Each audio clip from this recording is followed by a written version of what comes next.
한국 무시하던 이기적인 사기꾼 태국인 사장, 예견된 최후를 맞이한다고 합니다. 자세한 내용 지금부터 사연 만나보시죠. 안녕하세요. 저는 미국의 유명한 대형 카페 본사에서 근무하고 있는 윌리엄이라고 합니다. 저에게 한국은 너무나 특별한 곳이며 한국의 가족들을 데리고 와서 지내고 싶은 곳입니다. 몇 년 전 저는 큰 도전을 했는데요. 아시아 시장에 도전하는 일이었죠. 회사로부터 아시아 시장을 개척하라는 명령을 받고 동남아로 파견되었습니다. 미국에서의 안정된 생활을 떠나 새로운 도전을 받아들이기로 결심한 저는 기대와 두려움을 안고 비행기에 올랐습니다. 처음 도착한 태국, 제가 정말 안 좋은 이야기를 해야 할 것 같은데요. 태국 및 동남아에서 만나본 부호들은 한국과 같은 나라를 만만하게 본다는 것을 알게 되었죠. 지금부터 자세히 말씀드려 보겠습니다. 처음 도착한 태국은 저에게 문화적 충격을 안겨주었습니다. 제가 가진 상식을 뛰어넘는 황당한 사건들이 많았습니다. 예를 들어 교통체증이 심한 도심에서는 교통신호를 무시하는 운전자들이 많았고 거리에서는 노점상들이 질서 없이 자리를 잡고 있었습니다. 길거리에서는 쓰레기가 널려 있었고 위생 상태도 좋지 않았습니다. 모든 것이 제 상식과는 너무 달랐습니다. 하지만 후진국이니 이런 것은 어쩌면 당연할 수도 있겠다는 생각으로 충분히 이해하고도 남는 것들이었습니다. 다만 부자들이 사는 마을은 사설경호원들이 지키고 있었고 완전히 다른 세상 같았습니다. 그 부호들의 자존감은 너무 높다 못해 자신의 주제를 파악하지 못하는 것 같았습니다. 부호들과 어떻게 인연이 되었냐고요? 저는 업무차 태국의 카페 문화를 조사하기 위해 체계적인 컨설팅을 해줄 수 있는 업체가 있는지 알아봤지만 그런 것은 애초에 존재하지 않았기에 태국에서 부호로 자리매김할 수 있었던 경험 많은 사업가를 만나야 했습니다. 때문에 태국의 부호들을 많이 만나볼 수 있었던 것인데요. 현지 사정에 밝고 카페 사업에 대한 지식이 있는 사업 파트너를 만나게 되었고 그 태국인 파트너는 제가 한국 같은 동아시아 국가에 가지 않고 태국으로 온 것을 환영한다며 한국은 인구도 태국보다 작고 결국 망할 나라 아니겠냐며 태국의 미래를 보라며 다른 나라를 깎아내리기 일쑤였습니다. 한국뿐만 아니라 일본이라는 나라도 그의 입에 오르내릴 때면 국격이 이미 많이 떨어져 있었죠. 제가 미국 출신이라 그런지 미국에 대해서는 깎아내리는 말을 하지 않은 걸 다행으로 생각해야 할 것 같더군요. 그는 사업적인 이야기보다 다른 아시아의 선진국들을 욕하는 걸 더 즐거워하는 듯해 보였습니다. 그의 근거 없는 말들을 한참 들어준 뒤에야 사업 이야기로 넘어갈 수 있었죠. 그의 머릿속에 아시아의 다음 세대를 책임질 국가는 태국뿐이라며 다소 근거 없는 발언을 쏟아낼 때면 저는 힘겨웠지만 그의 말에 적극적으로 동의해 주어야 했습니다. 저는 이곳에서 사업을 시작해야 하는 입장이고 그리고 이 사람만큼 태국 카페 시장에 대해서 잘 아는 사람은 없었기 때문에 비위를 잘 맞춰주어야 했습니다. 어찌되었던지 그 태국인 부호는 현지 사정에 밝고 카페 사업에 대한 지식이 풍부하다고 널리 알려져 있었기 때문이죠. 하지만 끝끝내 그를 신뢰하기는 어려웠습니다. 카페 공사를 시작하면서부터 문제는 끊이지 않았습니다. 건축자재 값이 중간에서 빠지는 일이 다반사였고 가짜 인건비 지출과 불투명한 공사 경비 등으로 인해 예산은 계속해서 부족해졌습니다. 저는 현지인 대형 카페 사장인 그의 말만 믿고 일을 진행할 수밖에 없었지만 점점 불씨는 커져갔습니다. 결국 우리는 큰 소리로 싸우는 일도 생겼습니다. 윌, 당신은 이 나라 사정을 잘 모르는군. 이곳에서는 다 이런 식으로 일해? 그는 일방적이고 자신의 주장을 굽히지 않는 사람이었습니다. 한 번은 빠른 허가를 위해서 시청에 뇌물을 주어야 한다며 정말 많은 액수의 현금을 가져가기도 했는데요. 동남아같이 후진국들에서는 이런 문화가 있다는 것을 알고 어느 정도 그런 일을 목격하게 될 것이라고 생각했지만 생각보다 많은 액수 그리고 그 액수를 모두 시청에 가져다 주는 것이 아니라 자신의 배를 불리기 위해 어느 정도 그 돈을 자신이 가져갈 것이라는 것도 알 수 있었습니다. 정말 큰 우여곡절이 많았고 어찌어찌 공사는 마무리되었고 결국에 카페는 완성되었습니다. 하지만 대형 카페 사장은 처음부터 경쟁자가 들어오는 것을 반기지 않았던 것 같습니다. 그가 내린 사업 방향은 전혀 맞지 않았고 결과적으로 우리는 1년간 운영하다가 실패하고 말았습니다. 나중에 알고 보니 그 지역은 고가 정책이 전혀 먹히지 않는 곳이었습니다. 게다가 매니저 및 직원들이라고 고용한 태국인 청년들의 근무 태도는 상당히 문제가 되었습니다. 미국인인 제가 직접 경영에 관여하고 업무 지시를 내리면 저를 매우 고깝게 보았으며 한 번은 재고 관리를 제대로 하지 않아서 카페에서 가장 중요한 원두가 바닥나는 일도 있었습니다. 이런 사건을 막기 위해서 재고 관리를 할 수 있도록 더블 체크하는 직원을 두었지만 결국 구멍이 났고 제가 당연히 이런 일에 대해서 핀잔을 주고 혼낼 수 있는 것인데 그 일이 있은 다음 날 카페는 열리지 않았습니다. 직원들이 담합해서 출근하지 않았던 것이죠.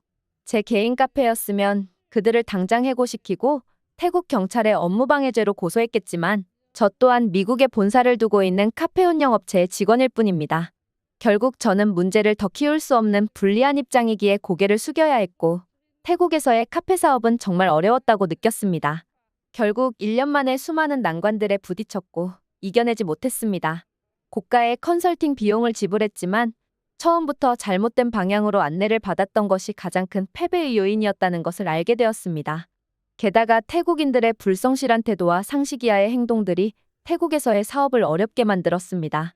저는 본사에 이 카페를 성공시키기 위해 많은 노력을 기울였지만 결과적으로 실패했다고 보고해야만 했습니다. 제 입장에서는 애초에 시작부터 잘 될 수 없었던 사업 같았지만 미국 본사에서는 저희 무능력이라고 생각하는 듯했습니다.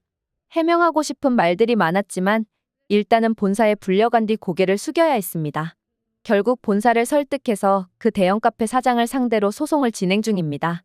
하지만 이곳에서는 모든 것이 느리게 진행되니 소송도 시간이 오래 걸릴 것 같았습니다. 저는 깊은 한숨을 쉴 수밖에 없었죠.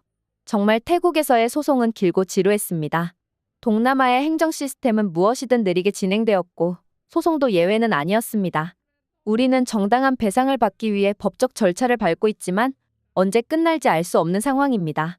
그렇게 제 커리어는 심각한 오점을 남기게 되었습니다. 북미 지역 및 유럽 지역 그리고 남미 지역까지 성공적으로 여러 사업을 이끌어온 저에게 이 동남아 시장에서의 실패는 치명적이었습니다.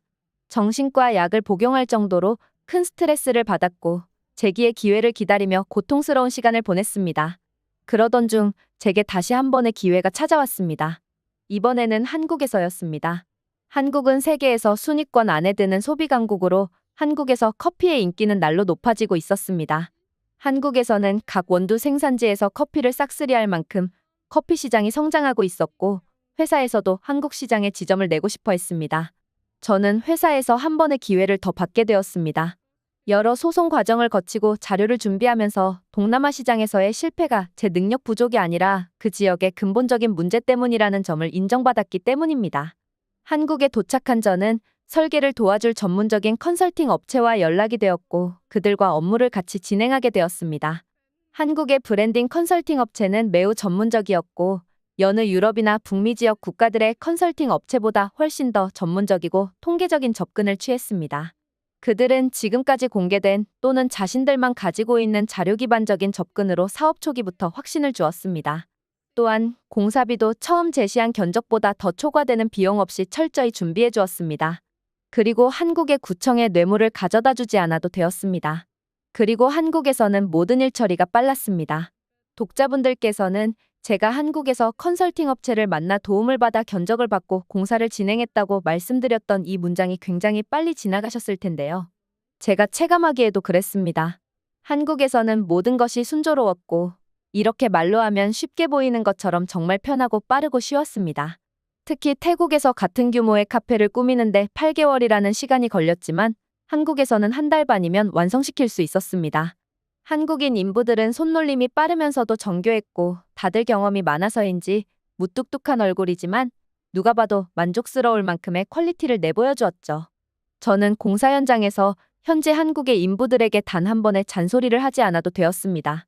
오히려 감사하다고 인사드리는 일이 많았으며 맛있는 점심 식사, 때로는 아주 푸짐한 저녁 식사를 제공해드리기도 했습니다. 공사가 순조롭게 진행되었고 드디어 카페가 오픈되었습니다. 그리고 1년이 지난 시점, 이번 성과는 역대급이었습니다. 카페는 성공적으로 운영되었고 매출은 기대 이상이었습니다. 한국인 매니저를 채용했으며 업무 전반에 대한 일처리를 맡겼습니다. 과거 태국에서 태국인 카페 매니저를 채용할 때 면접다들 대부분 눈빛이 죽어있고 의지가 강해 보이지 않아서 채용에 어려움을 겪었던 경험이 있었습니다. 그나마 태국에서 카페 매니저 경력이 있었던 사람을 고용했었는데 많은 경험이 있다는 이유로 거들먹거리기 일쑤였으며 자신이 부하 직원들을 강하게 통제하려는 등 후진국 특유의 권력이 있으면 어떻게든 부패하려고 하거나 자신의 이득을 취하려는 모습이 있었던 것을 기억하고 있었기 때문에 한국에서는 오히려 경험이 적더라도 인성이 준비된 사람을 채용하기로 했었고 실제 면접을 진행했을 때 한국인 면접자들은 전부 다 눈빛이 초롱초롱했고 의지 또한 대단했습니다. 그래서 누구를 뽑아야 고민이 될 정도로 굉장히 고민이 되었죠. 한국인 인력은 우수하다고 평가받는데 과연 그 말은 사실이었습니다. 결국 그중 가장 나이가 어리지만 의지가 가장 강했던 한국인 직원을 매니저로 채용했습니다.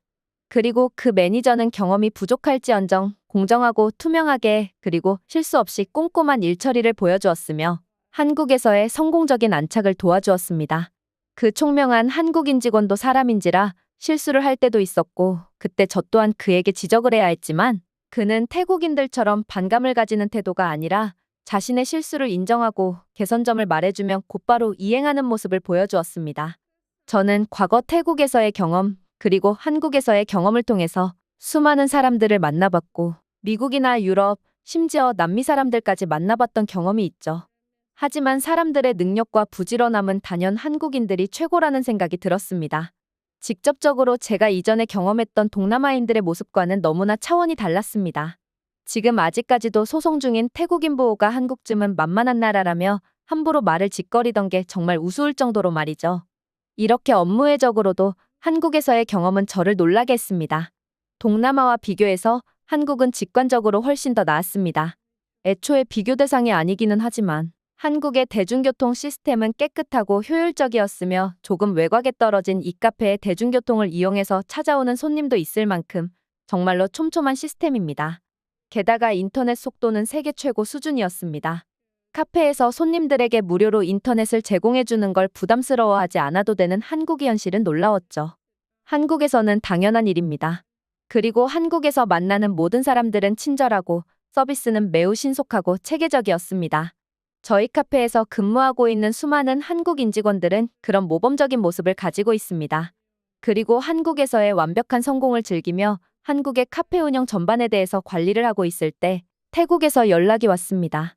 태국에서 소송 절차가 진행되고 있었고 양측이 출석해서 입장을 발표하라는 연락을 받았죠.